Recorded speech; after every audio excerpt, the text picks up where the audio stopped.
Alors, l'activité suivante va nous permettre de travailler sur la reconnaissance des quantités plus petites que 10 ou égales à 10. Le fait de reconnaître rapidement des quantités, cela nous permet de visualiser ces quantités dans notre tête et de réaliser du calcul mental beaucoup plus rapidement. Cette activité est faisable avec des grandes sections, jusqu'à, je dirais, 6, voire un peu au-delà si sont très bons. Pour des CP aussi jusqu'à 10. Et pour des CE1 et des CE2 en révision, ça fait pas de mal et c'est vraiment très utile pour le calcul mental. Voilà. Pour des CE2, normalement, c'est très très facile. Donc, si vous voyez que c'est acquis, ne le faites pas, ou alors sauf si ça les amuse. Donc, pour faire cette activité, vous pouvez utiliser plusieurs matériels. Vous pouvez utiliser un jeu de cartes. Alors moi, je n'en ai pas, mais si vous en avez un, vous pouvez. Donc si vous pouvez aussi en fabriquer un, pardon. Ce qui est important toujours, c'est de disposer les objets en paquet de 5. Tac.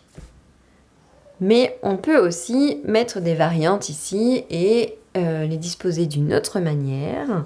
Donc par exemple, je peux faire ça. On peut aussi les disposer comme ça. Donc là, je vois très rapidement que j'ai 4 et 2, donc 6. Voilà. Donc, vous pouvez donc fabriquer ces cartes, ou vous pouvez utiliser des objets comme on va faire maintenant. Vous pouvez aussi utiliser 2 dés. Voilà. Le but du jeu étant que on installe une quantité au centre et il faut dire le nombre d'objets ou de choses dessinées le plus rapidement possible.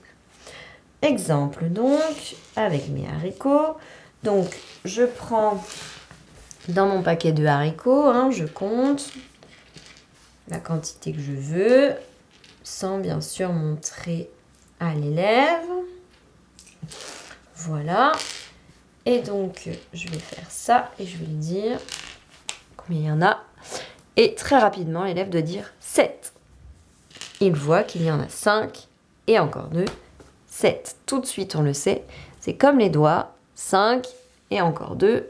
Pardon, ça fait 7. Ça, ils le savent très bien parce qu'on a beaucoup travaillé en maternelle. Donc ça doit être rapide. D'accord? Donc ce qui est intéressant aussi, comme je vous montrais précédemment, c'est avec 2 types d'objets. Donc là, très facile. 4 et 4, 8. Voilà.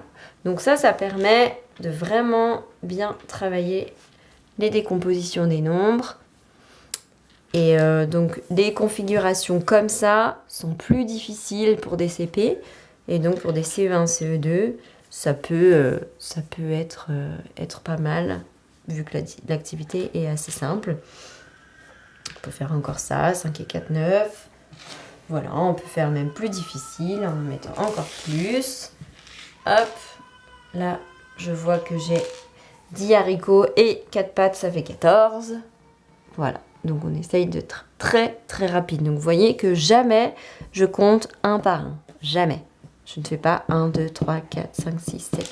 Sinon, dans ces cas-là, on travaille le dénombrement, mais on ne travaille pas la reconnaissance des quantités. Et c'est ce qui m'intéresse pour le calcul mental. Voilà.